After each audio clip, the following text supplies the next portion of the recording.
like a female hero, an effect, it has been argued, of the powerful discourses on gender during that era, above all the women's movement.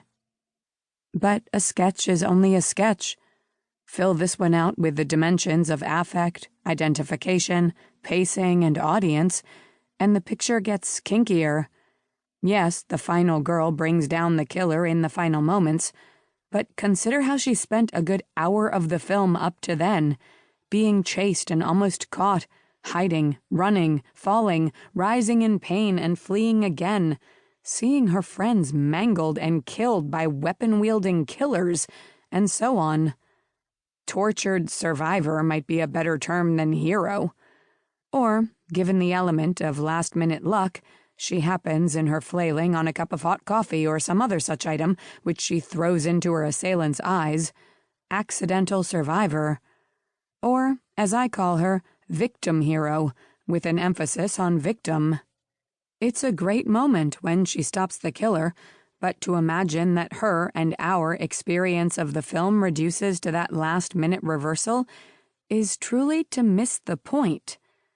The point is fear and pain, hers and by proxy, ours.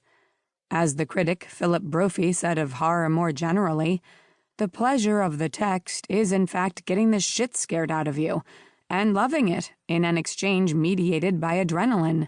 It is with the final girl's suffering that the film leads us to identify, and not only narratively, but cinematically. To be sure, we see much of the action through the usual third-person camera. We also see the final girl from the perspective of her pursuers, although these shots are fewer and further between than one might expect, particularly if one's idea of a horror movie was formed during the era in which we were shown countless views of frightened women through the eyes of their tormentors via a more or less sadistic male gaze, views not unlike the one on the British cover. One of the most frequent and compelling images in the horror film repertoire, writes J.P. Talott of the traditional genre, is that of the wide, staring eyes of some victim, expressing stark terror or disbelief and attesting to an ultimate threat to the human proposition. What is impressive, though, and all but unprecedented, are the many shots, some of them excruciatingly long, that reverse that optic, giving us fuller, more intense and unambiguous access to the victim's point of view, in effect, putting us in the mind and body of the prey rather than the predator. The image on the original Princeton cover is a prey's eye view. The dynamic is even more brazen in rape-revenge movies like I Spit on Your Grave, Chapter 3, Getting Even.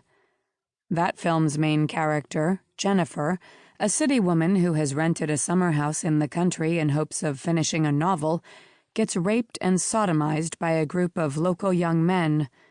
We are narratively and cinematically aligned with her as it happens. This means, among other things, that although we get some third-person views of her tortured body, as well as some views from the rapist's perspective, the governing vantage is Jennifer's, even as she is being violated. We are repeatedly made to see, for example, a screen more or less filled with the image of a man's face bearing down on us as we lie supine. The point was not lost on reviewers. Instead of getting close-ups of a terrified woman staring into a camera, a standard cinematic device equating viewer with attacker, wrote one, the film features similar shots of the rapist's threatening faces. The viewer is thus forced into the position of victim, not villain. Another wrote, the men are so grossly unattractive and the rapes so harrowing, long drawn out and starkly presented that it is hard to imagine most male spectators identifying with the perpetrators, especially as the film's narrative structure and mise-en-scène force the spectator to view the action from Jennifer's point of view. It should be noted that the Jennifers of the rape-revenge films come closer than the final girls of slasher films to being heroes, taking, as they do, the long remainder of the movie to calculate and then execute revenge on their assailants. And who were these spectators? Mostly young men, typically teenagers, seeing as I did Texas Chainsaw Massacre.